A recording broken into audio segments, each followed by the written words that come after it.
I'd like to welcome you all to this event, World Day of Migrants and Refugees. It's hosted by Nangami, the Peace and Justice Group of Our Lady of the Way Parish in North Sydney, by the Justice and Peace Office of the Sydney Archdiocese, and by Jesuit Refugee Service. My name's Anne-Louise Crotty and I'm a member of Nangami, and I'm the MC for this evening. So thank you all for joining us this evening. We understand there's 180 people registered, which is fantastic. Feel free to write in the chat where you're from and what's brought you to this webinar. You'll see that there's a Q&A chat function on your screen. We're going to have a Q&A at the end of the session with the panel members. So please write your questions in that place, and you can ask them. They can be asked during the Q&A session. So I'd like to begin today by paying my respects to the traditional custodians of the various lands on which we're meeting today. I'm meeting you from Gadigal land of the Eora Nation, and I'd like to pay my respects to elders past, present and emerging. We've got a wonderful panel of speakers today who've generously agreed to share their expertise and perspectives with us. But before I introduce them, I just wanted to explain why we've chosen a time for grace as the theme for tonight. The COVID-19 pandemic has already revealed much about who we are as a nation, where our weaknesses are and our strengths, where we have let each other down and who we've left behind and excluded. COVID-19 has thrown into stark relief some of the policies and practices that no longer work to keep us all safe and well. But within the pain and the struggle, we believe that this is also a time for grace, a time to extend to the most vulnerable and to the most powerful, an opportunity to change our hearts, our minds and our practice. Why now? Well, the boats have stopped coming. They stopped long before the pandemic led to the tightening of borders all around the world. And there's no doubt that containing COVID-19 in Australia has meant sealing our borders. We will never have another time like this one to reset our treatment of refugees and asylum seekers. We need to recognise this moment for what it is, a time for grace. So I'd like to now introduce Bishop Vincent Long. Bishop Vincent is the chair of the Bishop's Commission for Social Justice, Mission and Service, and the Bishop of the Diocese of Parramatta. So Bishop Vincent, I'd like to welcome you to turn on your mic and your camera. Thank you, Anne, and good afternoon, everyone. It's a great honor for me to open this forum as we explore ways of being a more welcoming community for migrants and refugees. In so doing, we can offer a counter narrative to the wave of sanctioned xenophobia in our society and in the world. As you know, I'm a former boat person, and the issue of people seeking asylum is very personal to me. I'd like to think that I'm a living testament to the welcoming, daringly open and fair income Australia. I consider it my vocation to share the good news story about people who are forced to leave their homes or, in many instances, their countries. The experience of the Vietnamese boat people is clear evidence that even the most traumatized group can be integrated in our multicultural society and can make a positive contribution. The fear that our social cohesion might be undermined on account of some imaginary yellow peril has been proven unfounded. Today, Asian Australians have joined the mainstream in every respect, every aspect of our society. Australia has evolved to become a much more dynamic, diverse, and prosperous nation. The Vietnamese refugees are just part of the richly textured tapestry of our nation. They were by no means the only group that were accommodated, integrated, and in turn changed the face of Australia. The post-war refugees and migrants from Europe suffered no less hardship, adversity, and even discrimination. They were the ground troops of the economy, often working on massive infrastructure projects that provided the foundation for a prosperous Australia we inherit today.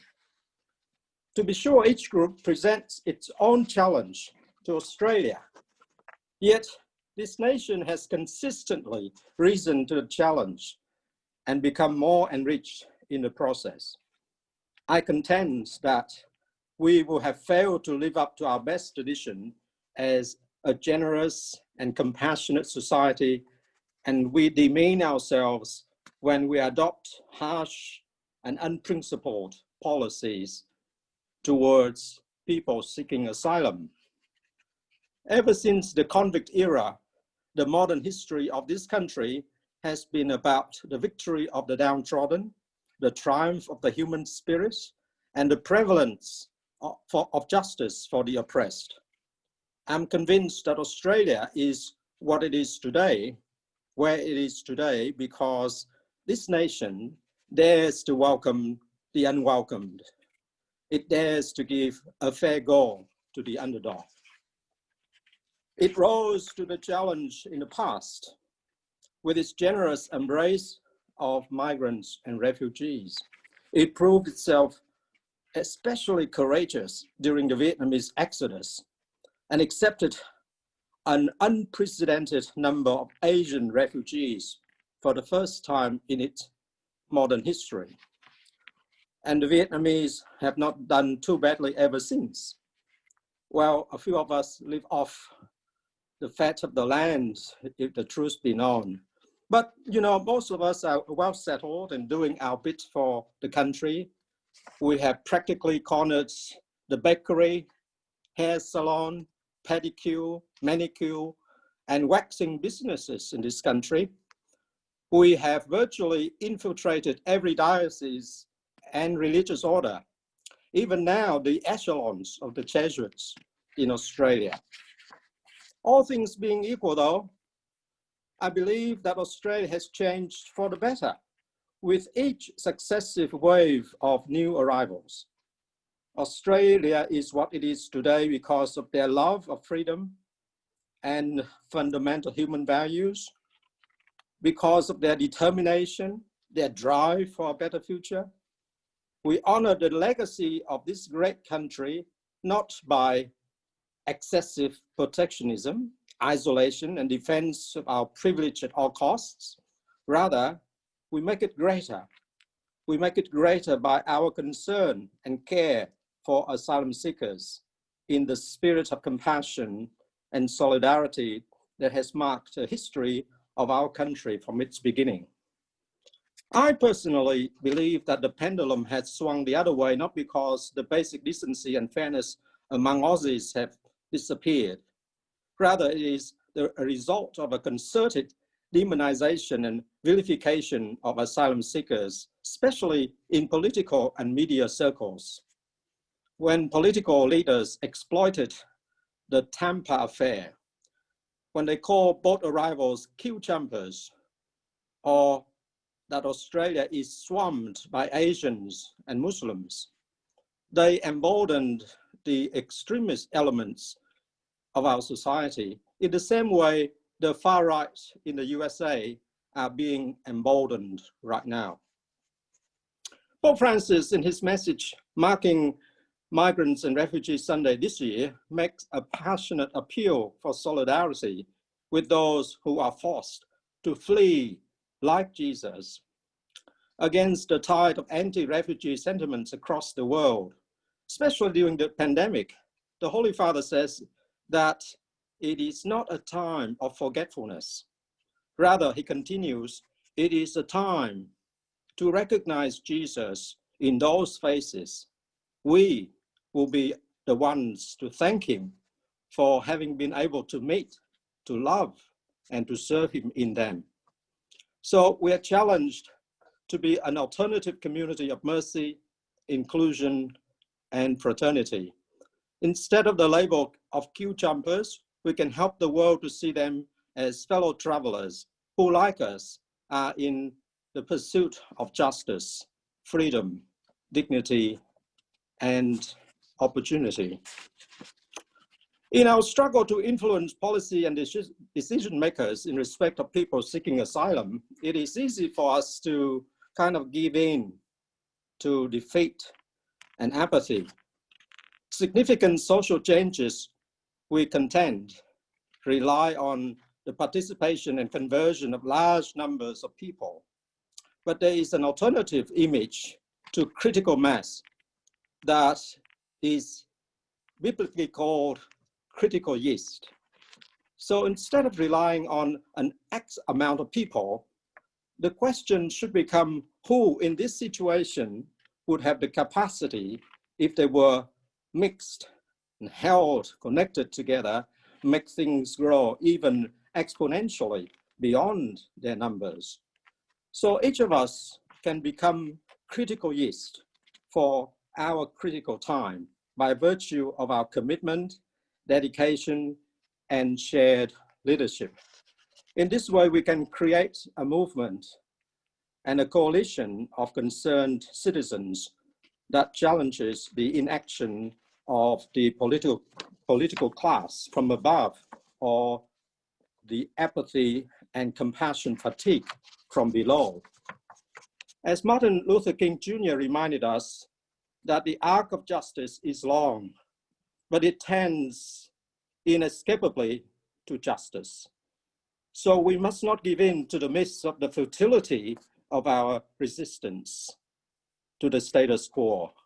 The example of the early Christian community spurs us on, for they understood the significance of being fundamentally countercultural in how they lived, and how they related to each other, and how they welcome outsiders and share resources with the disadvantaged, the widows, the orphans, and the aliens. It was a community that supported and cared for the most vulnerable. It was a community of unity in diversity, radical equality and inclusion, where old boundaries was transcended. They showed to the world that it was possible to live with fraternal concern, compassion, and communion. The church today, I believe, must honor this founding memory by its radical outreach and witness. We're inspired to be a kinder, more inclusive, and more caring alternative society under God's rule. The kingdom vision of Jesus guides us as we endeavor to be a community that serves as an antidote to the politics of fear and the culture of self-protection and exclusion in our society. I believe, though, that we must not limit our search for justice on one single issue either. For, as it is said, injustice anywhere, or I would add to anyone, is a threat to justice everywhere and to everyone. Thus, whether it is sanctioned racism, legitimated xenophobia, or sanctified patriarchy, we, the gospel people, must seek fresh ways of transcending artificially constructed boundaries and embodying God's all-embracing love. So, my friends, the coronavirus crisis has revealed a world that is fractured. It tells us that the dominant mode of human conquest and dominion is no longer sustainable. The planet, out of sync with nature, out of sync with the poor, is heading to ruins. We need a radical new way of living that brings harmony and sustainability to all of life. We need to rewire ourselves to be in communion with one another in a human family and as part of nature. The old paradigm of survival of the fittest that undergirds much of our consumerist trickle-down economic system of buying life at any cost is obsolete. We will perish under these conditions unless we return to the roots of nature and unless we readjust the religious, political, and economic sails of our lives. The cry of the poor and the cry of the wounded earth are like a clarion call for us to rise and to act. So with the men and women of goodwill, let us build a better Australia and a better world. May our endeavor to replace the culture of fear and indifference with that which the Pope calls encounter and acceptance may be brought to fulfillment in accordance with God's vision of the fullness of life for all humanity. Thank you. Thank you very much, Bishop Vincent, for that wonderful opening. It's great to start with such stirring words, and I hope that we're all going to be part of the critical yeast this evening. I'd now like to introduce Father Frank Brennan, who's going to talk about a theological perspective. Father Brennan is a Jesuit priest and the rector of Newman College at the University of Melbourne. He's a distinguished fellow at the PM Glynn Institute at the Australian Catholic University and an adjunct professor at the Thomas More Law School there. He's the recipient of the Migration Institute of Australia's 2013 Distinguished Service to Immigration Award and a recipient of the Humanitarian Overseas Service Medal for his work in Timor-Leste when director of the Jesuit Refugee Service. He was a recipient of the Australian Centenary Medal for service with refugees and human rights work in the Asia Pacific region. Thank you very much. Over to you. Thank you, Anna-Louise, and good afternoon to everyone. Greetings from lockdown Melbourne, and it's a great pleasure to be with you all. Might I commend the Ngami Peace and Justice Group from the Jesuit parish there at Our Lady of the Way at North Sydney, and also the Jesuit Refugee Service. Great to be joining Nishad this afternoon on the panel, and also very delighted to see Julie Mackin and the participation of the Justice and Peace Office of the Catholic Archdiocese of Sydney. And of course, always a great pleasure to be able to follow on from Bishop Vincent Long, the Bishop of Parramatta. And so to have the two dioceses there of Parramatta and Sydney cooperating in a venture of this sort, I think is very welcome. Today, as you've heard from Bishop Long, is World Day of Migrants and Refugees. Pope Francis has published a message entitled, "Like Jesus Christ, Forced to be Free." Even during this time of the COVID pandemic with closed borders, the Pope has urged us to do more to welcome, protect, promote, and integrate people who are displaced. His message is not some soft left political manifesto. It's a spiritual challenge to us as Catholics, no matter what our nationality or political perspective. Why are we as Catholics called to show grace and compassion towards migrants and refugees? What is it in Catholic social teaching and our theology that underpins this orientation? It's these two simple questions which the organisers put to me today. I've given many homilies and talks over the years, like Bishop Long, no doubt, urging a more compassionate policy towards asylum seekers, a more generous policy towards refugees, and a more expansive migration policy.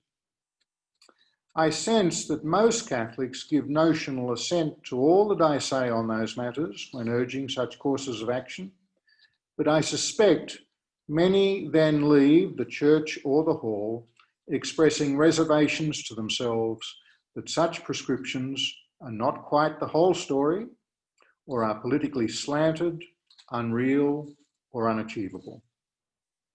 And that's even before we confront the new reality of the COVID pandemic, which would appear to justify even greater national concern to secure borders, restrict immigration, and confine refugees and asylum seekers to countries of first asylum, dissuading them from engaging in secondary movement seeking a more benign migration outcome.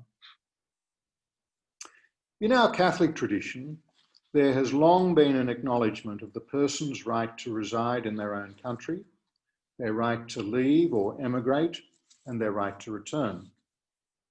The right to enter and migrate to another country, not one's own, has been a much more vexed moral question.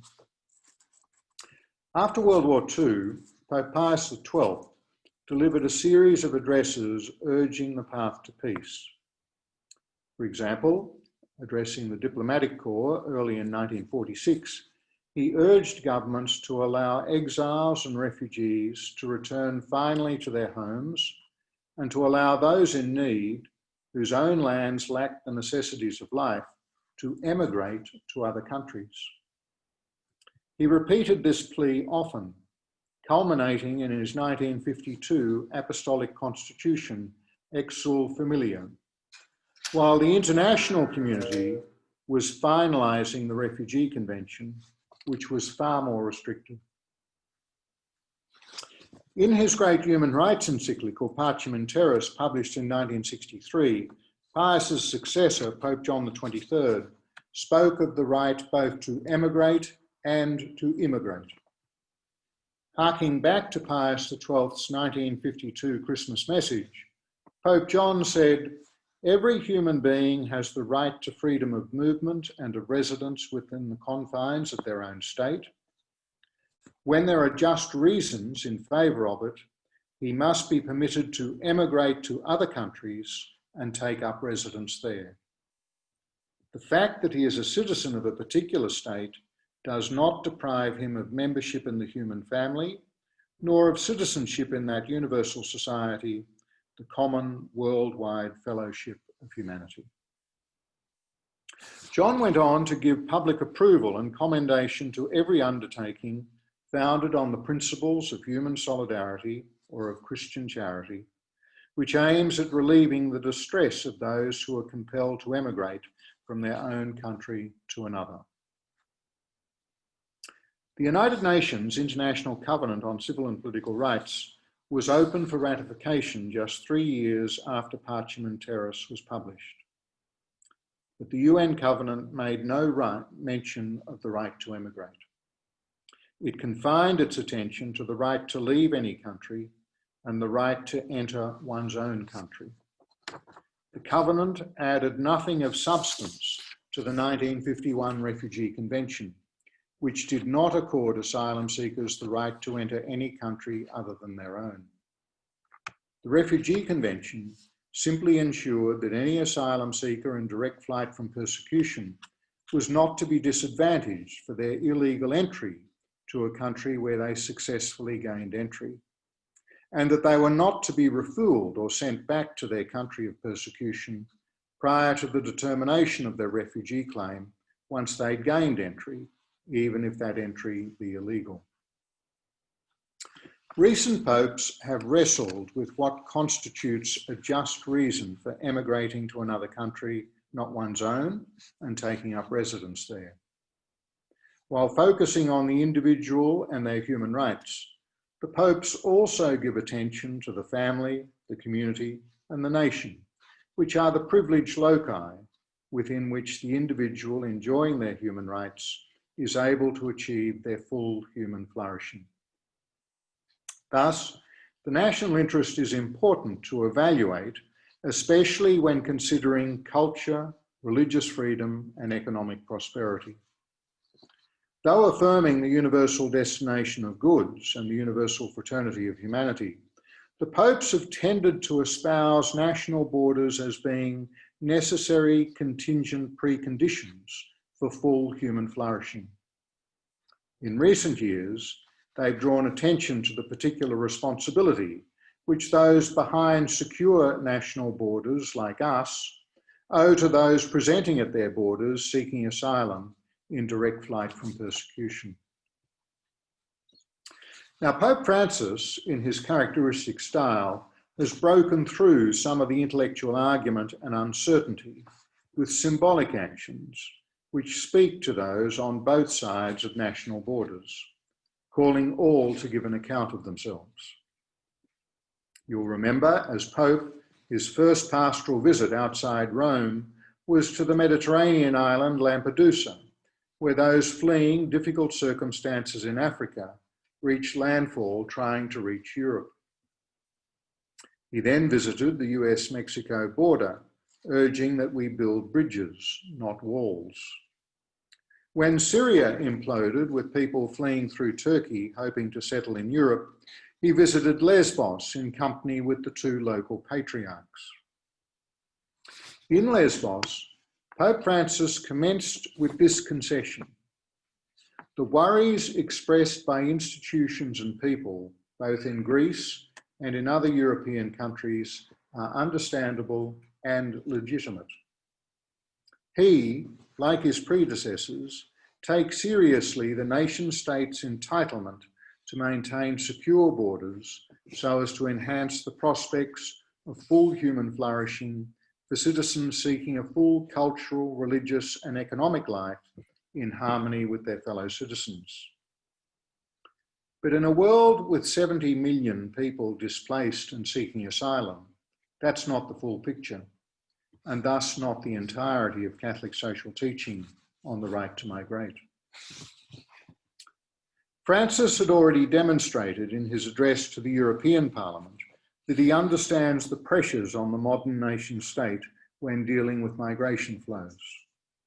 Thus, his considered decision to go to Lesbos in company with the two patriarchs, not on a political mission, but with a humanitarian purpose, drawing attention to the plight of those on the borders of life. Having acknowledged the understandable and legitimate concerns of those wanting to maintain secure borders, Pope Francis went on to say, "We must never forget, however, that migrants, rather than simply being a statistic, are first of all persons who have faces, names, and individual stories. Europe is the homeland of human rights, and whoever sets foot on European soil ought to sense this," he said, "and thus become more aware of the duty to respect and defend those rights." Francis, like his predecessors, is not proposing a borderless world, but he is challenging us, his fellow Christians, to display mercy and compassion across borders and in dimensions we've dared not contemplate or attempt in the past. Professor John Finnis, the Oxford Don and long-time previous member of the Pontifical Council for Justice and Peace and of the International Theological Commission, thinks Pope Francis has fallen into the trap of trying to produce a world in which the image and likeness of the ideal church is rather that which we should be pursuing. Francis laments what he calls the clerical overreach, which produces a rhetorical drift towards equating the borderless cosmopolitan church, in which there's neither Jew nor Greek, but all are equally and everywhere at home, with political community, envisaged as if it likewise ought to be substantially borderless, even if that resulted in the annulling of national cultures, constitutions, and peoples. Finnis also thinks that such consequences have not been articulated enough for proper consideration. Finnis has become increasingly disillusioned with papal statements on Catholic social teaching and hostile to what he regards as loose talk by recent pontiffs on the issue of migration. Now, I quote him not because he's an Oxford professor, but because I know he's not alone in our church, and he still exercises considerable intellectual influence in some quarters of our church. Finnis gives Pope Benedict credit for attempting to re-articulate one or two fundamentals in the wake of what he regarded as Pope John Paul II's unfocused statements on migration. Benedict drew a clear distinction between the generosity which we should extend as individuals over against the restrictions which the nation state was entitled to maintain with its borders and migration policies. No doubt we would all agree, no matter what our religious conviction or whatever our view of papal declarations on complex social, moral and political issues, that the world would be a better place and ours would be a better country if we could design a generous migration program, enjoying broad public support, ensuring dignified treatment of all those persons who presented our borders seeking asylum, while also finding a place for an appropriate number of sponsored migrants seeking family reunion, education, or business opportunity. But what are we to do when there is no community consensus on these matters? In his message for this year's World Day of Migrants and Refugees, Pope Francis says, "Almost every day the television and papers carry news of refugees fleeing from hunger, war and other grave dangers in search of security and a dignified life for themselves and for their families. In each of these people forced to flee to safety, Jesus is present as he was at the time of Herod. In the faces of the hungry, the thirsty, the naked, the sick, strangers and prisoners, we are called to see the face of Christ, who pleads with us to help. If we can recognize him in those faces, we will be the ones to thank him for having been able to meet, love and serve him in them." Catholics like Finis are very critical of Francis's all but exclusive focus on the individual migrant, asylum seeker or refugee. Hopefully, Finis can also see the face of Jesus in every person, particularly the one in need. Any key decision maker in a pluralistic democratic country needing to be elected by popular vote has to make difficult decisions about which person with the face of Jesus will be admitted and which person with the face of Jesus will be denied a visa and even turned away at the border. Pope Francis insists the principle of the centrality of the human person obliges us always to prioritise personal safety over national security. For his part, Professor Finis insists these injunctions all need limitation and interpretation to be made compatible with Christian moral teaching and common sense, and need to be supplemented by teaching about the responsibilities of would-be fleers from poverty towards their own people and towards the law and the common good of the countries they plan to live in or off by stealth or fait accompli.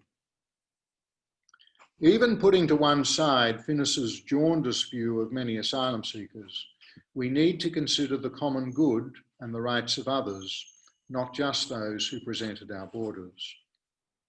When our governments are tougher and less generous, as they have been, and when we are enjoying the financial and other benefits of secure borders and tightly regulated migration, we need to be more generous personally to those beyond our borders who are deprived the opportunities which are ours in abundance. We can be helped to do that by seeing those on the other side of our secured borders as ones with the face of Jesus, ones like the Holy Family fleeing into Egypt. Thank you. Thank you very much, Father Frank. Thank you for sharing the depth of your knowledge on this topic and on Catholic social teachings, particularly the teachings of Pope Francis. We'd now like to welcome Nish Reggio, who's the Policy, Advocacy and Communication Manager from Jesuit Refugee Service, and he's going to share with us a policy perspective. Thanks, Anne-Louise, and it's a privilege to be here with all of you this evening. And thank you, of course, to Bishop Vincent for that heartfelt and stirring welcome, and to Father Frank for your novel and illuminating comments on the right to immigrate and some of the interpretive debates on these questions from a Catholic social teaching framework.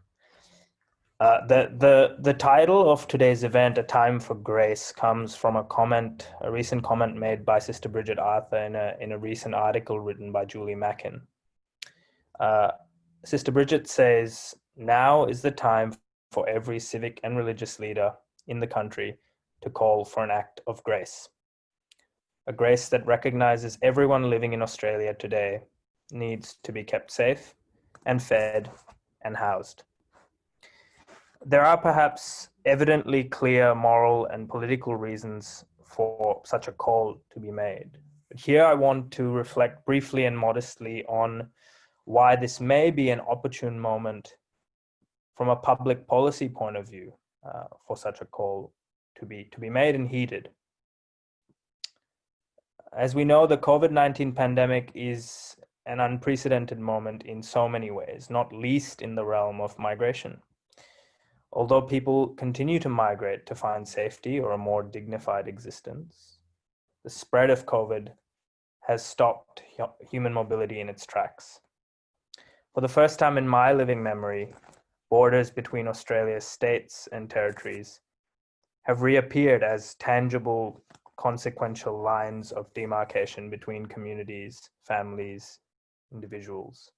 Like visas or passports, people require permits to cross them. Our international borders are all but hermetically sealed to non-citizens, including those with valid skilled, student, graduate, and partner visas who happened to be overseas when restrictions in Australia came into effect earlier this year. Even the approximately 35,000 Australian citizens stranded overseas are finding it difficult to return home.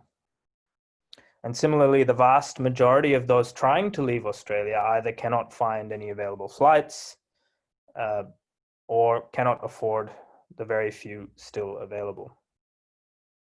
In effect, as a result of the pandemic, we are confronting a situation not of displacement or mass mobility, but mass immobility, right?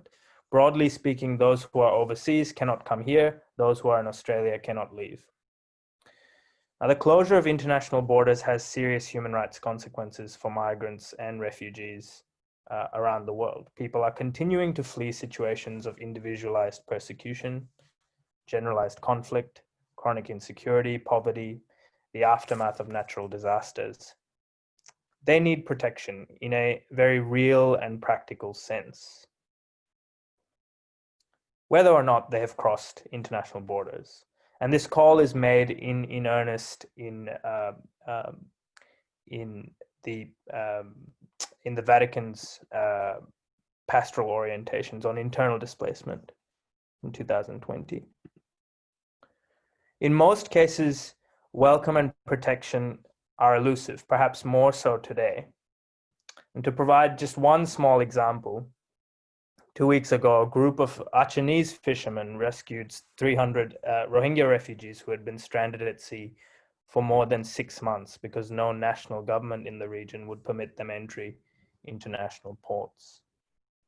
Resettlement, a key but endangered pillar of the international refugee regime, is facing further strain as countries delay or cancel planned intakes. For example, approximately 4,000 people approved for resettlement under Australia's annual humanitarian program remain stranded overseas due to COVID-19 restrictions.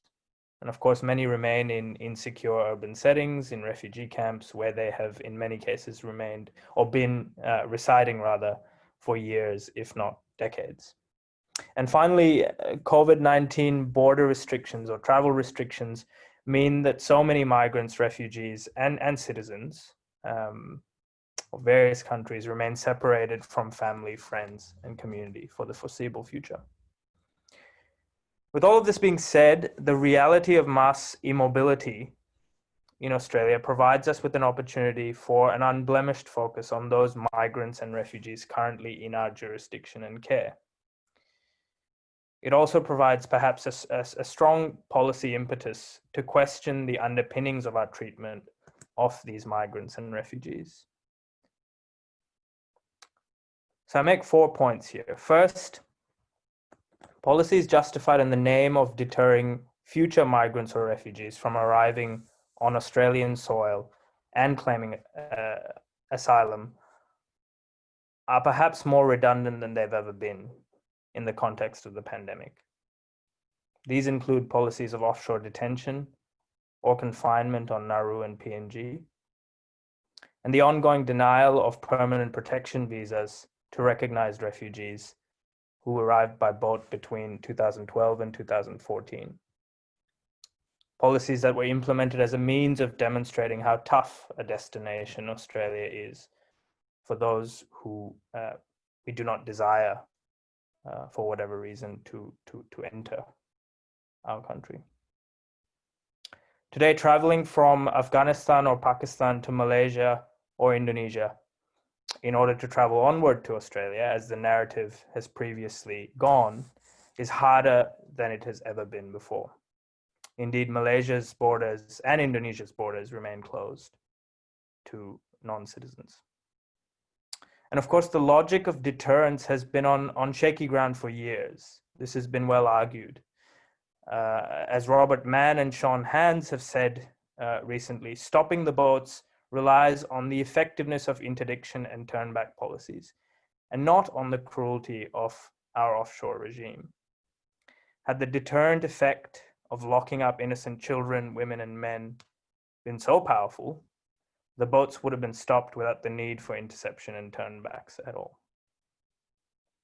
Second, policies designed to push back a relatively small number of people seeking asylum residing in Australia today, to push them back to their home countries voluntarily, are increasingly futile. The people in this group include those going through the refugee status determination process in Australia, and those who have been previously incarcerated offshore and subsequently medically evacuated to Australia. The policies I'm talking about include the continued detention of families and individuals, often indefinitely, in so-called places of immigration detention, which include hotels, and recently the release of families with children from community detention arrangements onto bridging visas at short notice without any financial or housing support, on short-term bridging visas, very short-term bridging visas, without the promise of renewal. The majority of people in these groups were unable or unwilling to leave Australia pre-COVID because they continued to fear harm in their countries of origin. Now it is even harder for them to leave, even if they want to. A sensible alternative in the current moment would be to allow people seeking asylum to reside in the community on bridging visas with work rights and Medicare, provide financial support to those who demonstrably cannot work, process claims more efficiently, and there's a significant backlog in the system, and ensure that those who are found to be refugees are given permanent protection so that they can rebuild their lives and contribute to Australia without uncertainty. And again, the situation of mass immobility allows us to focus on this group in a more, in a clear way. I also contend that implementing these policies, some of these policies, will also lower the risks of people forced to be in situations of confinement or of overcrowded housing from contracting and spreading COVID-19. And again, this argument has been made now by doctors, lawyers, and others, including the Human Rights Commission. Third, according to Home Affairs statistics released in June 2020, there were more than 2 million temporary visa holders currently or in Australia at the time, and that number hasn't changed significantly. They're likely to be here for the foreseeable future. They include international students, graduates, skilled and partner visa holders, working holiday makers, and others. The traditional design of Australia's visa system assumes that many of these cohorts are, or people in these cohorts are financially self-sufficient, or that they will return home if they are not. However, the pandemic has meant that many of these people have lost jobs and have been unable to leave Australia. More than 1.4 million people in this cohort do not have access to the JobKeeper and Job Seeker payments, and their situation is dire.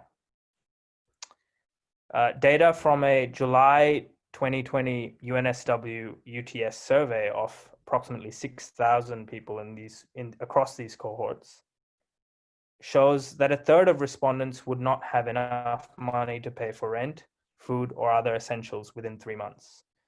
And 44% said that this would be the case within 6 months. The same study found that families of many international students were also struggling.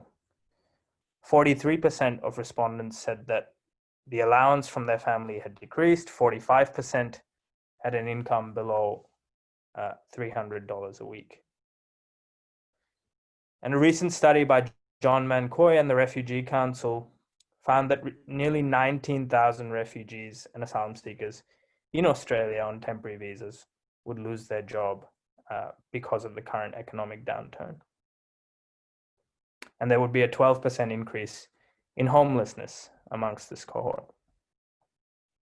Since March, it has been parishes, church groups, NGOs, diaspora communities, universities, and state governments who have stepped up remarkably to fill the gaps.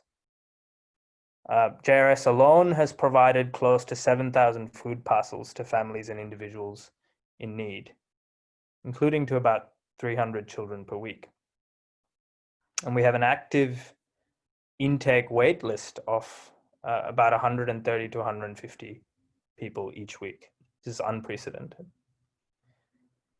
Similarly, in Melbourne, the Bridgetine Asylum Seeker Project is spending up to $80,000 per month to pay for families' rent and medication. This is a story that's that is repeated around the country, across the charity sector. These efforts at hospitality and interim protection, whilst crucial in the absence of systemic support, are not sustainable. Temporary visa holders are members of Australian society, and they are partially part of the social contract. They contribute immeasurably to Australian society by living, studying, working, and paying taxes here. And if only in this moment, there is an additional responsibility on the federal government to extend them a safety net. How we treat them will also be a marker of our international reputation as an international migrant receiving country going forward. Fourth, the status quo provides us with an opportunity to think about how temporary migrants who are already in Australia can play a role in this country's post-pandemic economic and societal recovery. What gifts, skills, talents, and cultural riches do they bring? How can we embrace them rather than declare somewhat trivially that they must return home, as we've heard leaders do multiple times in the last few months? We could use the current moment to begin a serious, sustained discussion on so many of these issues, to try and redraw the contours of our migration policies. Instead, the focus remains on short-term politicized policy initiatives. And as such, I would say the moment is passing us by. And I'll leave it at that. Thank you very much, Nish, for outlining for us all what the actual impacts of the pandemic are on refugees and asylum seekers and others. I suppose I might also take this opportunity to thank Jesuit Refugee Service for all the work they're doing to support refugees and asylum seekers during the pandemic. My name's Julie Macken. It's really extraordinary what we've heard tonight, and thank you to everyone who has come not only everyone on the panel, but well over 100 people listening, there is clearly an appetite to find another way. So briefly, I'm going to suggest 3 things that we can do. But before I do that, I just want a bit of housekeeping. If you've got any questions you want to direct to any of the panelists, there's at the bottom of your screen on the far right, usually, there's a little icon with Q&A on it. Just click on that and put your question in there. Secondly, I want to say that we can sometimes, you know, for everyone who's worked in this area for the last 2 decades, it can feel like a never-ending loss and a completely hopeless situation. And certainly if you look back over the last 2 decades, things have got worse and worse and worse. We as a nation have got more and more brutal in our treatment of refugees and asylum seekers, and it can be very despairing. But I would just remind us that we, you know, what we've got on the line here is not just an international reputation of Australia, but as individuals and as a community, what we're fighting for is our own integrity, our own wholeness of soul, our own decency as a people. That's actually what we're doing. And I think the consequence of that can be that it helps others, but the economy is one where we are doing this in order, in a lot of ways, to save our own well-being, because it's just not possible to be as abusive as Australia is and still maintain a sense of well-being and health within the broader community. So 3 things that I'm going to suggest, and I know I'm talking to an audience full of experts in this field. So if you are already doing something, or if you are already working with a group of people, please put it in the chat so others can see what else is going on, because there's a lot going on. The first thing I'm going to suggest is that if you have the capacity to employ people, as Dr. Sabine just laid out very clearly, asylum seekers and refugees are people who have got the capacity, the resilience, the toughness, the courage, the endurance, and inevitably the education and skills to come to a place like Australia. So, you know, seriously, do yourself a favour and have a think about employing asylum seekers and or refugees. Secondly, we're here tonight because a group of us got together and said, you know, we need to have this kind of conversation. But there are plenty of social justice groups like Nangami and others across parishes, certainly in New South Wales, and I'm sure in Victoria. One day, Victorians, you'll be able to move around, and then things will be really exciting. Join a social justice group, join Nangami, join with a community of like-minded people and ask yourselves, do a skills audit, work out the skills you've got in the room and work out what you can do. It all starts with one step. And I guess the final thing is, all of us, wherever we live, have a state or federal minister that is meant to listen to us. We're in their electorate, we're in their state electorates, we're in their federal electorates. I would just say to absolutely everyone listening, I worked briefly for my crimes in federal Labor, and I can assure you that any politician who has one of their members from their electorate walk in the door and say, you need to listen to me because you guys have got a problem, that is worth its weight in gold. It's worth 100,000 electronic petitions. It really is where the rubber hits the road in our democracy. So please make the phone call, knock on their door. They've all got to have at least half a day, a fortnight where they listen to their constituency. So make a nuisance of yourself and ask them what they're doing. Because, and I'll finish on this, Nish is right. We have never had an opportunity in Australia where it is seriously possible for us to reset our relations in this space. Yes, there are over 70 million stateless people in the world, but Australia is not asked to deal with 70 million. We are asked to deal with about 550 men and women across Manus Island and Nauru, and another number of some small thousands of people in the community who need our support. We're a rich country, we're a smart country. We have form, we have done this before, we have led the world in this space. There is no reason why, with the borders locked down, no boats are coming, we no longer have that fig leaf of an excuse. We can reset the agenda right now, and we can do it safely.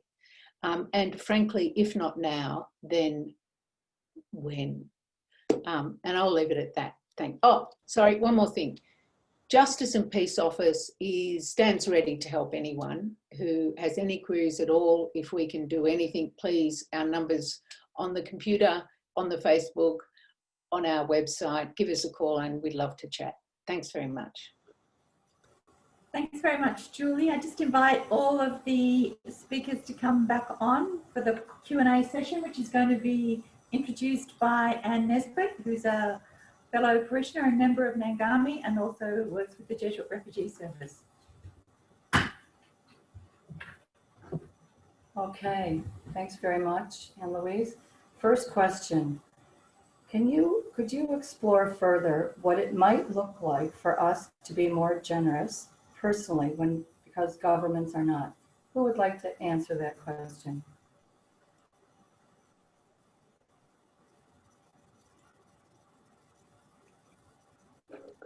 Anyone? Well, I mean, I can jump in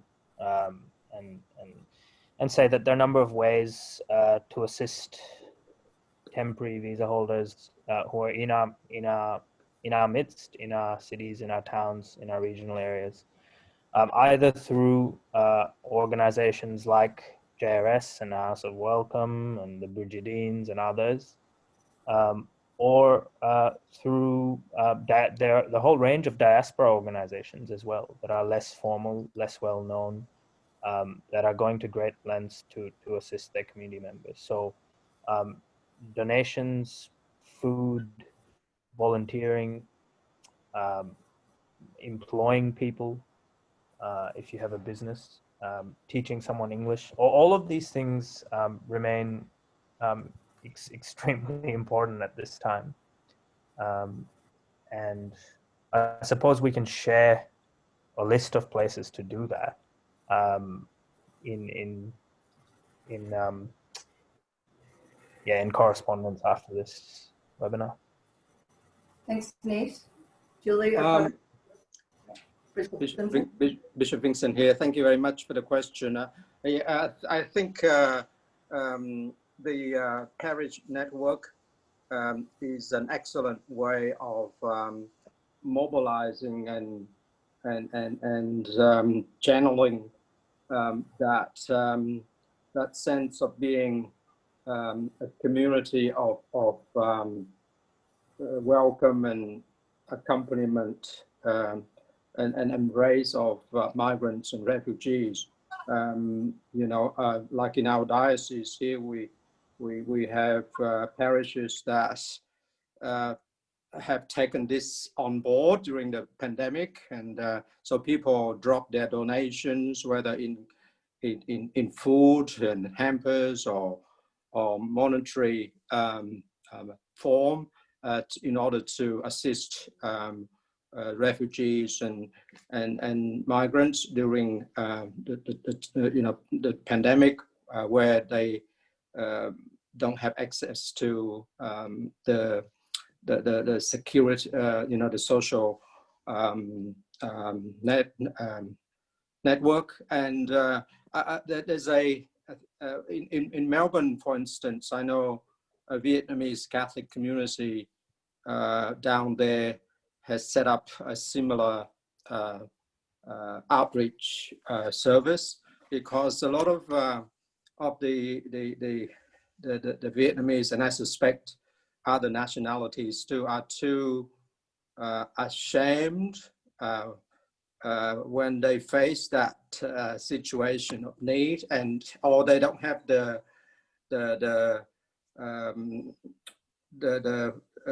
ability to connect with the mainstream network, if you like. So I think that's another niche that we can create through our parish and community network. Thank you, Bishop. Julie or Father Frank, do you want to add anything to that? The only thing I'd say is that we're in the process now of, hopefully in the next few weeks, of launching a website called Catholics for Refugees, which will be like a clearinghouse for everyone in Australia who is active in this area, where, you know, orders of priests and nuns and parish communities. It'll be hopefully a big pile-in and a place where people can go and post, find out what's happening in their community, post what they need to see happen in their community. So we're hoping to become far more kind of sophisticated and a bit more coordinated about what's going on, but we'll let everyone know when that happens. Right. Thank you, Julie. And I know that, as Nish said, all participants can receive, we'll make sure that they receive what JRS is doing and help you can support our work. Next question. The current treatment of people in detention within our government's control are a grave crime against humanity. How can we mobilize the power of the Catholic Church to challenge and find a new way with the current government? Go ahead, Julie. Thanks. Look, the current government is a very conservative government. We know that there is leadership across the Catholic Church who has personal relationships with various ministers in this government. I would love to see each and every Catholic leader in this country burn up some personal capital, frankly, advocating for refugees. We desperately need it right now. There's a budget being designed. We know right now that if we don't have some serious financial support for people, hunger is stalking families in Australia because of that. So we need people with relationships, with ministers, to use their friendships and their relationships to advocate. That is the first thing. And we need, you know, wherever possible, when we need to be speaking about this at school, in tuck shops, wherever we are. We need to be saying it's not okay. Good point. Any other comments? Yeah, just a couple of comments. I think there's a role to play, as with support on the ground, direct support. There's a role to play. There's a role for parishes and schools and other communities in electorates to organize and engage with their local members on these issues. And where they're able to do that in liberal electorates, we have a liberal government, in a concerted and coordinated way. And you know, organizations like JRS are here to assist in this regard.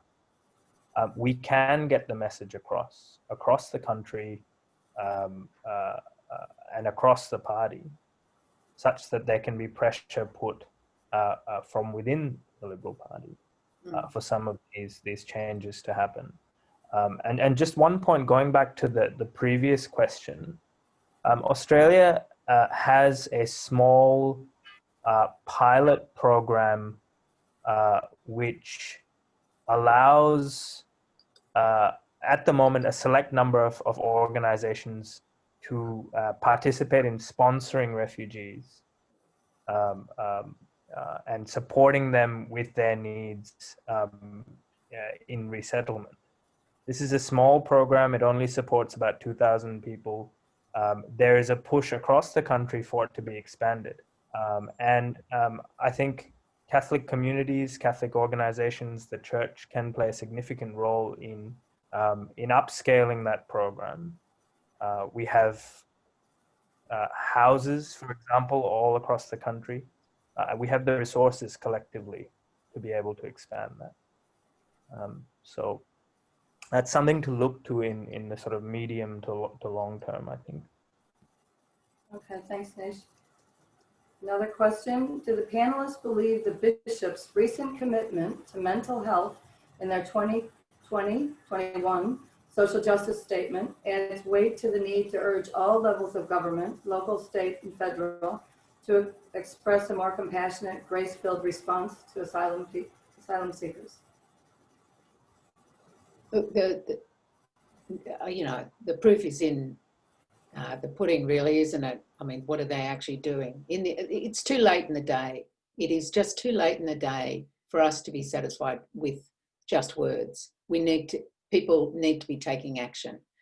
And, you know, I personally haven't seen any of that action, but maybe it is taking place behind closed doors. Okay, thanks, Julie.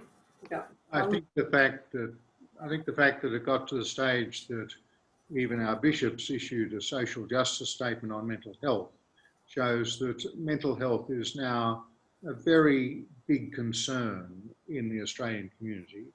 And with the effects of COVID, with what we've been hearing, I mean, particularly there from Nish in terms of the JRS work and from Dr. Sabine, all of us can see that the mental health pressures on asylum seekers is just horrific. And therefore, we're just making a rod for our own backs in the future if we do not invest more resources there now.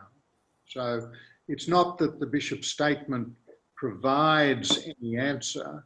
I think it's more that the fact that it got to the stage that even the bishops were doing a social justice statement on mental health is an indication of just what an enormous issue it is now confronting Australian society. Thank you. Okay, I think we have time for one more. What's the possibility of getting a mass movement segueing for a general amnesty for current people seeking asylum, especially in the context of COVID-19? I'll jump in. It's really important that we look at what history tells us about social change. History tells us that every huge step forward in social change with a humanising of who we are as a community has always come as a result of an ecology of actions done by a wide variety of people. And that's why, you know, when we think of mass movements, it's easy to think of a uniform response or a massive outpouring. And history tells us that is rarely what constitutes social change in the end. What drives social change is all of us, every single person listening to this evening, doing a thing wherever we are. A letter, a visit, a bag of food, a friendship struck up with someone, a conversation had, a demand put on our representatives. That's how we get social change. But it's an ecology of change full of diverse strategies. So there is no one path. But if all of us assume responsibility for doing what we can where we are, change begins to happen. And it happens primarily, first and foremost, in our own selves, which is often where it needs to happen first. Thanks for those points. Anyone else? Okay, I've got another comment. Might it be an opportune moment for every bishop and archbishop to invite their own federal member and speak with the unified voice of an Australian Bishops' Conference statement agreed on at their November meeting?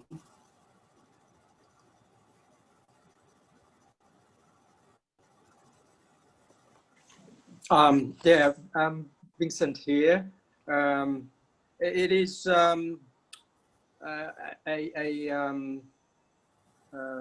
politically challenging proposition, I would say, from many points of view.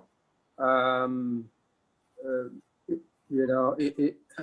are so many issues that vie for the bishop's attention, and clearly the situation of migrants and refugees, or particularly asylum seekers in detention, is one of major concern to all of us and to many bishops. But I guess whether or not inviting a politician to a conference an effective way to deal with the issue is an open question. I think it's got to be a multi-layered or multi-dimensional approach, in the sense that we just can't leave it to the political leadership.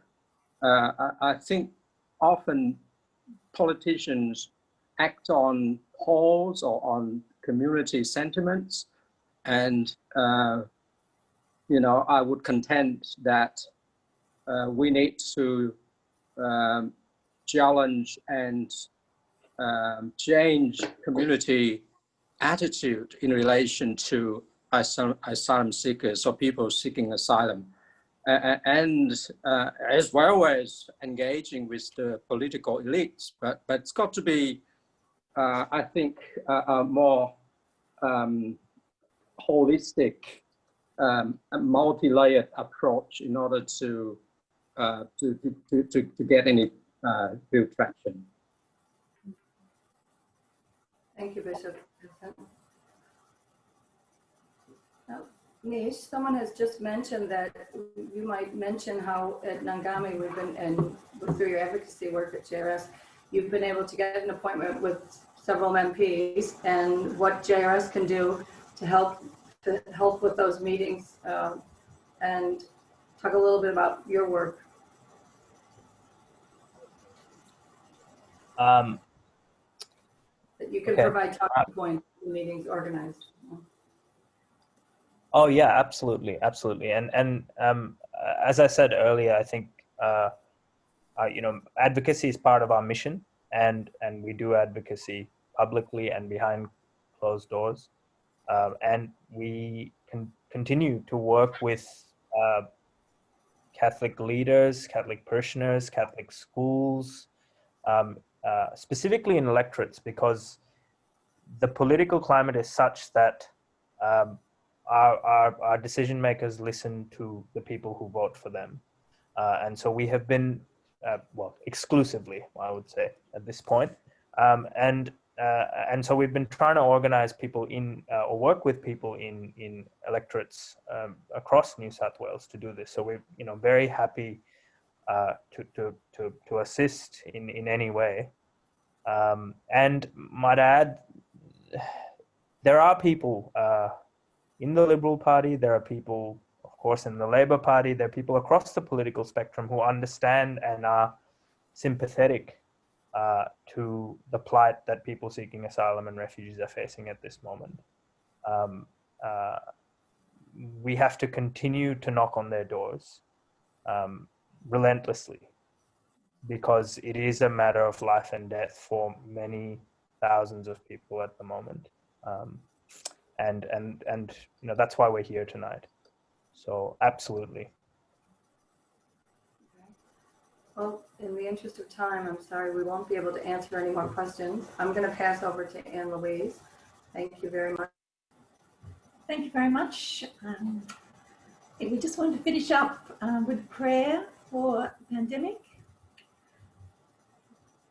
God of new life, as your people seek refuge in a time of uncertainty, when borders are closed, resettlement halted, and services limited, may your presence be known.